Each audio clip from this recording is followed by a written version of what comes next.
l'Angleterre.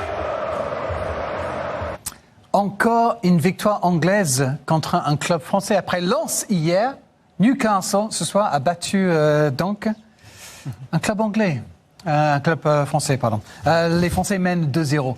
Tony Masson est là pour parler dans un instant de Leipzig-Manchester City pour voir s'il y a quand même un Anglais qui a gagné cette semaine. On verra ça dans un instant avec vous. D'abord, c'est la pire défaite de Paris Saint-Germain depuis quand, François ? Depuis la remontada face au Barça en mars 2017 et puis toute compétition confondue, c'est la première fois depuis 3 ans et demi que le PSG encaisse 4 buts. À l'époque, c'était un match de championnat sur la pelouse d'Amiens, au stade de la Licorne. Que s'est-il passé ce soir-là ? Non, pas à Amiens. Que s'est-il passé ce soir, Sonny, pour le Paris Saint-Germain ? Comment expliquer cette défaite ? Et je pense qu'il y a quand même, dans une Champions League, d'essayer d'oser les Enrique de jouer avec 4 attaquants. Ça peut mâcher de temps en temps, mais là, c'était quand même assez risqué. On sait que Newcastle, c'est une équipe qui est forte. Ils ont éliminé quand même en coupe City. Ils sont bien. C'était trop osé de perdre quand même des joueurs au milieu de terrain pour aller jouer avec 4 attaquants, même si les attaquants sont de qualité. Vous êtes déséquilibré complètement votre équipe dans un match aussi important. Mais ça ne veut pas dire qu'ils ne vont pas se qualifier, mais c'est juste que c'est une belle alerte pour dire attention, Champions League, ce n'est pas la même chose que le championnat. Trop d'erreurs pour le Paris Saint-Germain à l'image de ce premier but terrible pour la relance de Marquinhos.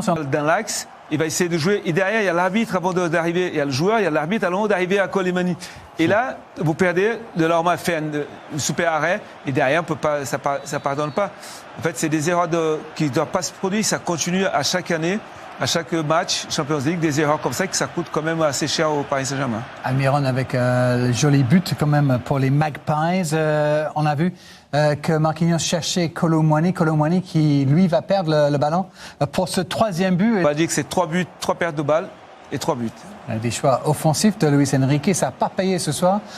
Et pourtant, il y a eu des occasions et Dembélé aurait pu même marquer à 0-0 pour le Paris Saint-Germain ce soir. Ouais, le PSG qui a manqué de tranchant, d'efficacité offensive ce soir avec Ousmane Dembélé.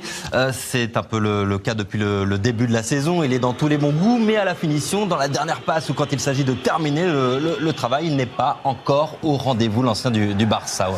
Bah, là, celle-ci, je veux que le choix, il est bon. Et ce qu'il fait, il apprend bien, mais si elle rentre, voilà, il n'y a pas de rien à dire parce qu'il fait le bon geste, il n'a pas mis trop haute, il fait le geste qu'il faut, enrouler de l'autre côté.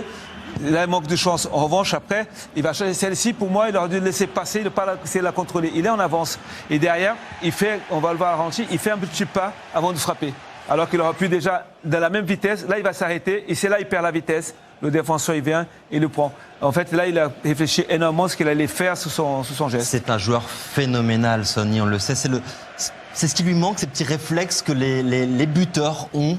Oui, parce qu'il a des occasions. On dit toujours, quand un attaquant a des occasions, c'est positif. C'est possible. Après, il faut voir le calme, travailler.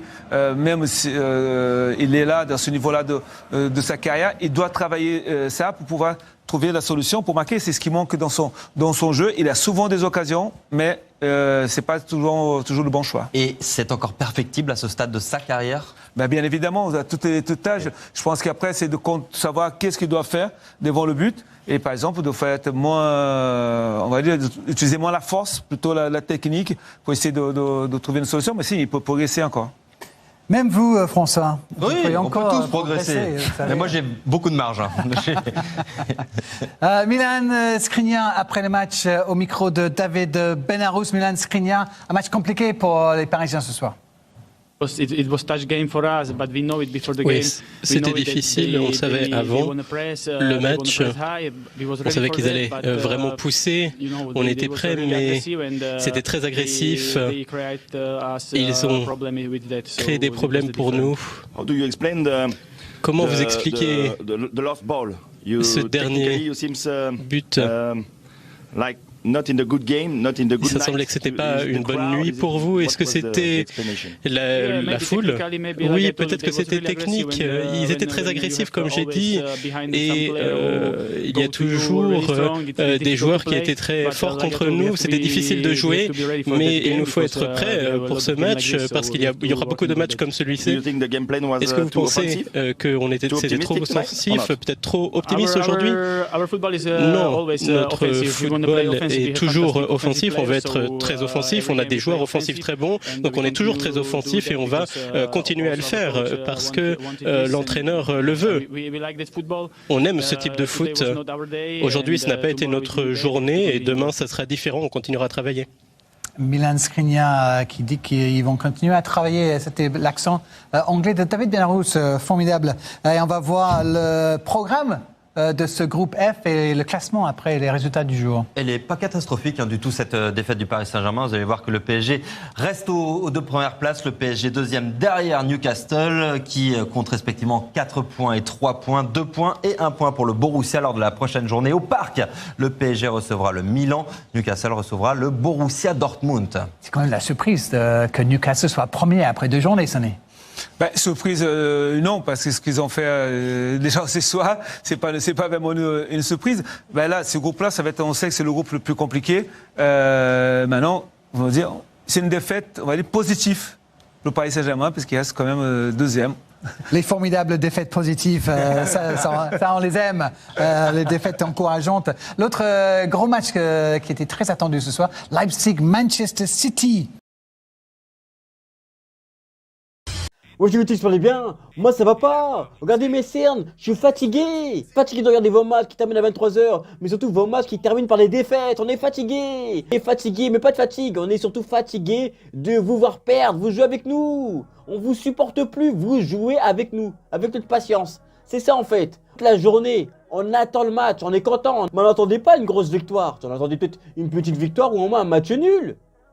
Mais vous arrivez à perdre. Vous prenez notre argent. Parce qu'il y a certains qui ont misé, qui ont mis Mbappé buteur, qui ont misé, qui ont perdu. Mais surtout, c'est ça le pire. Vous prenez notre espoir et notre bonheur. C'est ça, bah oui. Comment? À cause de vous, on est là, on va dormir triste. On va dormir avec de la rancœur. C'est ça, mais c'est surtout Luis Enrique. Moi, je propose que Luis Enrique, avant chaque match, je propose qu'il fasse comme les joueurs. Une sorte de dépistage. Le test, il y a un joueur qui est là, on le teste et tout, tu vois, pour savoir s'il n'est pas dopé, tu vois. Mais ce serait bien qu'on le fasse aussi pour certains entraîneurs. Et ce serait bien que pour Luis Enrique, avant qu'il vienne en camp des loges, avant qu'il vienne dans le vestiaire du PSG, qu'on le teste un peu. Parce que c'est pas possible. Comment tu peux venir avec ce genre d'idée, avec ce genre de tactique, et penser qu'on va gagner? C'est pas possible. Moi, je peux pas croire que t'es dans ton état normal. T'as pris des trucs. C'est pas possible. Non, sérieusement. Je peux pas croire que là, t'es sain d'esprit, t'es à jeun, et tu nous fais ça. Moi, je peux pas croire. Je peux pas. Tu vois, non. Et après, on dit oui, il nous manque un joueur au milieu, Mais peut-être qu'on n'aurait pas dû vendre Verratti. C'est ça. Moi, j'étais d'accord au début. Qu'il fallait le mettre dans le placard, fallait le mettre, voilà, un peu à l'écart et tout. Parce qu'il fallait un peu lui apprendre le respect. Fallait qu'il gagne sa place dans l'équipe. Entre 2-3 cigarettes et entre 2-3 fêtes, il revenait et il jouait. Galtier, les autres entraîneurs, le faisaient jouer. Le mec pensait que sa place, elle était acquise. Si progressivement, on le remettait dans l'équipe, on le mettait sur le banc, et ensuite il devait gagner sa place. Moi j'étais pour ça au début. Mais le vendre, non. Parce qu'on a bien vu que là, il manquait. Et surtout, on l'a même pas remplacé. On a remplacé Verratti par rien du tout. Par du néant. Voilà ce qui s'est passé. Il y a eu du néant, il n'y a rien. Non, mais le pire, c'est pas ça. Parce qu'il nous manque surtout un créateur. Le pire, c'est qu'on a remplacé Neymar par Dembélé. Un mec qui sait pas cadrer. Un mec qui sait même pas mettre de but. Non, parce que c'est lui qui a les meilleures occasions. Malheureusement pour nous, c'est lui qui a les meilleures occasions ce soir. Il a même pas sa même vision du jeu. Neymar, il voit tout à l'avance. Dembélé, on sait même pas s'il voit quelque chose. On sait même pas s'il voit. Sérieusement, on sait même pas s'il voit. Le mec est là devant le but, il arrive à tirer à côté. Il va tirer à droite. Il arrive tout le temps à rater les cages. Ça fait quoi? 5-6 matchs qu'il est là, il a même pas mis un seul but. Il rate tout. C'est pas un problème de finition. C'est un problème de vision. Il faut qu'il aille chez l'ophtalmo. Non, mais il est myope ou un truc du genre. Comment tu peux autant louper le but? Comment? Et toi, t'es là, on t'a dit tu vas remplacer Neymar. Et t'as signé. Tu t'es dit oui, je peux le faire, t'as signé. Un mec qui au Barça n'avait déjà pas réussi à remplacer Neymar. Au PSG, je vous le dis, il n'arrivera pas à remplacer Neymar.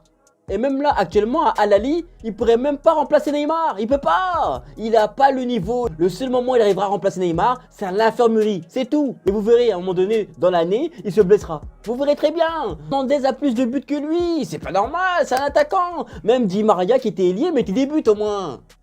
Si la première occasion qu'il avait eue, il l'avait mise, franchement, ce serait un match totalement différent. Le match aurait été totalement différent, mais non. 4 attaquants et il y en a un qui court pas. Mbappé pour défendre, il court pas. Il défend pas. Mais quand il est pas content, surtout l'année dernière, quand il était pas content, il courait vite dans le bureau de Nasser pour avoir une prime et pour faire dégager Neymar et Messi. Ah mais faut le dire, là tu cours, hein? Mais quand faut défendre un peu, on demande juste de faire un peu, un petit pressing au moins, enfin au moins quelque chose, au moins le contre-pressing, on demande juste de faire ça. Là il peut pas courir.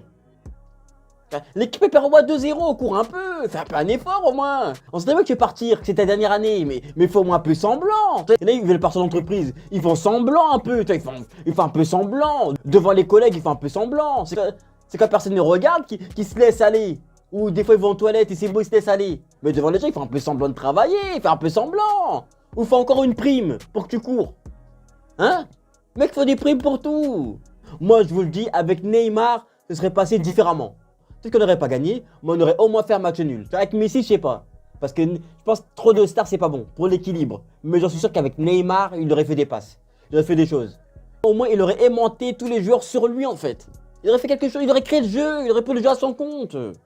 Franchement, moi, je commence à regretter le départ de Neymar. Je commence à regretter. Dans les commentaires ce que vous en pensez. Est-ce qu'on aurait dû vendre Neymar et Verratti? Ou est-ce qu'on a bien fait que c'est juste une question de temps? Voilà, histoire de mettre le système en place et tout. Les gens du pays sont venus en interview. Oh non, c'est une question de temps, d'adaptation. L'adaptation 4-1 quand même, hein. Laissez les commentaires. Et on se capte plus tard.